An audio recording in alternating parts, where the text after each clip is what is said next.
हंसी हंसी पूछाई माता कौशल्या हो। हंसी हंसी पूछाई माता कौशल्या, अरे कैसी रही बेटा ससुरारी, हाँ सीताराम से भजो। अरे कैसी रही बेटा ससुरारी, हाँ सीताराम से भजो। इतनी बचन सुनी रामा मुस्काने हो। इतनी बचन सुनी रामा मुस्काने, अरे सासू के करही बड़ाई, हाँ सीताराम से भजो।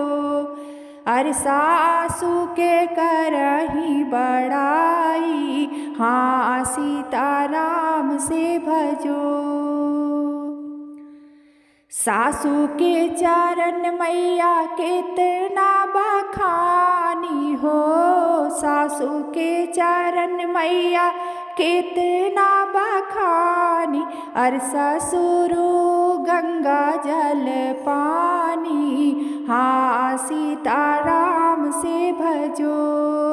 अरे ससुर गंगा जल पानी, हाँ सीताराम से भजो। सरहज तो हमारी मैया बेनिया डोलावई हो। सरहज तो हमारी मैया बेनिया डोलावई, अरे सरवा बड़ा अभिमानी, हाँ सीताराम से भजो। अरे सरवा बड़ा अभिमानी, हाँ सीताराम से भजो। इतनी बचन सुनी माता कौशल्या हो।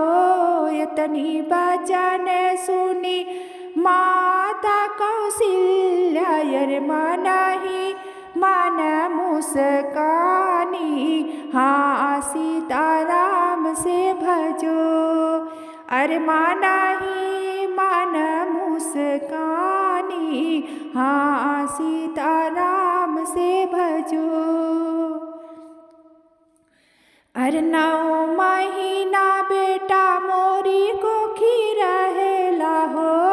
9 महीना बेटा मोरी को खीरहेला, अरे कबहुना इतना बड़ाई, हाँ सीताराम से भजो।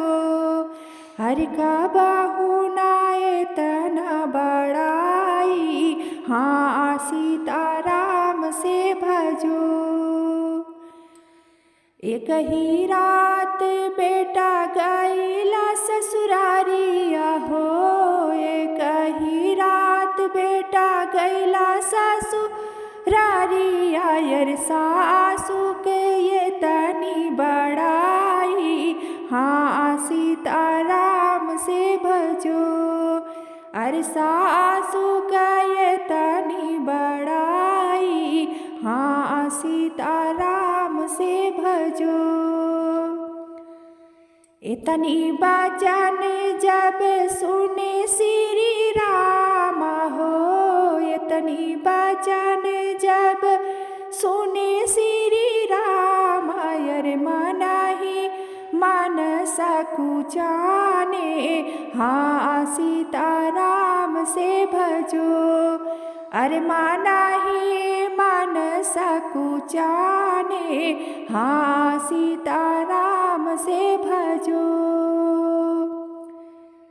राम दोहाई दशरथ जी के किरिया हो। राम दोहाई दशरथ जी के किरिया, अरे कबहू ना जइबै ससुरारी, हाँ सीताराम से भजो। अरे कबहू ना जइबै ससुरारी, हाँ सीताराम से भजो। इतनी बचन सुनी माता बचन सुनी माता कौशल्या अर मनहि मन मुस्कानी। हाँ सीताराम से भजो। इतनी बचन सुनी माता कौशल्या हो, इतनी बचन सुनी माता कौशल्या अर मनहि मन मुस्कानी। हाँ सीताराम से भजो। जुग जुग बाढ़ै बेटा तोहरी ससुरारिया हो, जुग जुग बाढ़ै बेटा तोहरी ससुरारिया अर कबहु ना देबै तोहै गारी। हाँ सीताराम से भजो। अर कबहु ना देबै तोहै गारी। हाँ सीताराम से भजो।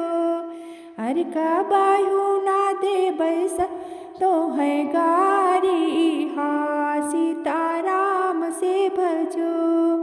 अर कबहु ना देबै तोहै गारी।